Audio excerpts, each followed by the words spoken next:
What's up guys, Matt here coming at you with a quick video. Going to show you how I'm making some high clearance links for my K5 just to extend the wheelbase a little bit and get some high clearance links. So you can see I've got the Injora High Clearance link on the rear. These are the fronts to a C10. So I picked up the FCX24 Injora links for the C10. You will need 2 sets of them.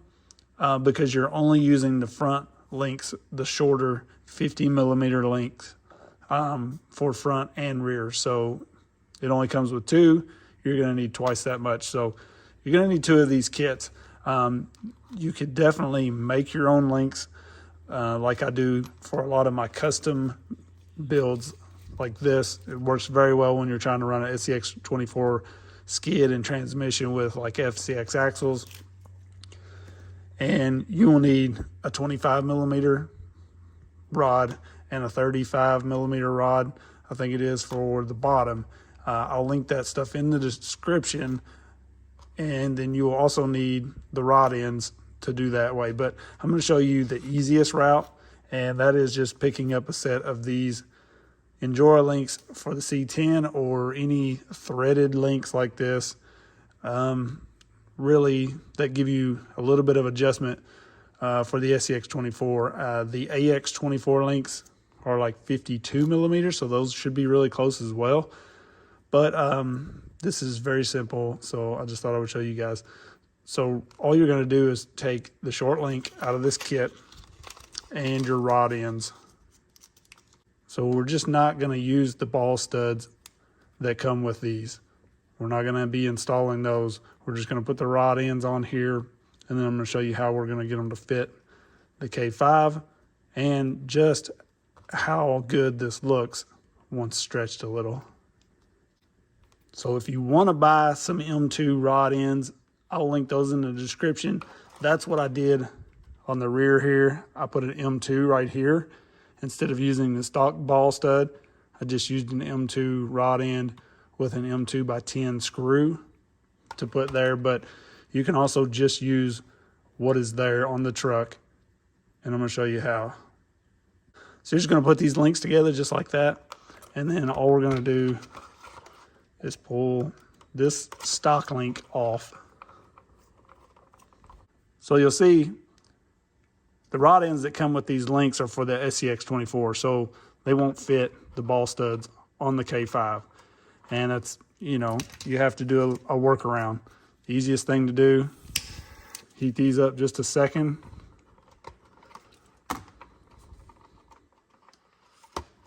And they'll pop right on. Should stay pretty good. Now, you can see what I did on the rear. Like I said, I took one of these M2 rod ends.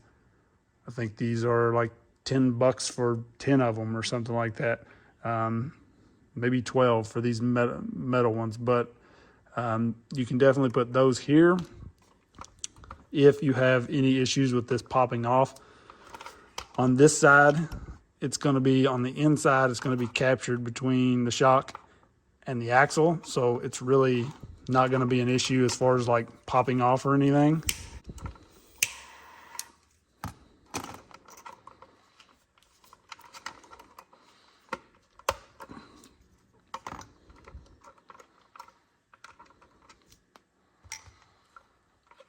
Just like that. Put everything back. So there it is, installed on the K5. Very simple.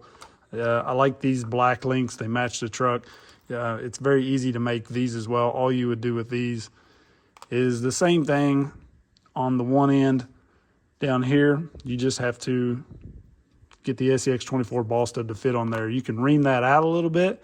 If you just want to ream it out with a reamer or something, make the hole a little larger so that it fits on that double ball stud. Or you can just heat it up like I did. And then at the other end, you put your M2 on. And you would have this link right here instead. So, very simple to make these work. Let's check the wheelbase and take a look at it now. Okay, so that looks much better in my opinion. Now, we didn't address the top. I'm not really going to worry about the top on the front. I like the axle rolled back just a little bit. So doing just the bottom, kicking the bottom out a little farther is actually rolling that down just a little. And I don't think the drive shaft's gonna stick down too far. I may do the top on the rear eventually, just because you can see the drive shaft's kind of cocked down a little, because extending the bottom without extending the top, you're rolling that axle down. So I may do the tops on it at some point. You would just use the shortest links in this set, and then you would preferably use like an M2 rod end. I would just use an M2 rod end on each end, and then up here at the chassis, you're probably gonna have to run a screw with a nut on the back side or something like that. And then on the rear, I would just screw in on the outside, mount the link on the outside of this mount on each side instead of in the center. But I'm gonna try it just like this. It doesn't look like that drive shaft's gonna be terrible. If I notice it hanging up a lot, then maybe I'll do the top, but not a bad look. It looks much better stretched out like that, in my opinion.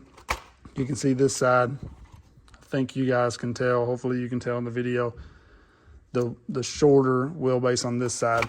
So right now we are sitting at 145 basically, about 145 on this side, and stock is almost about 140 or 141 maybe.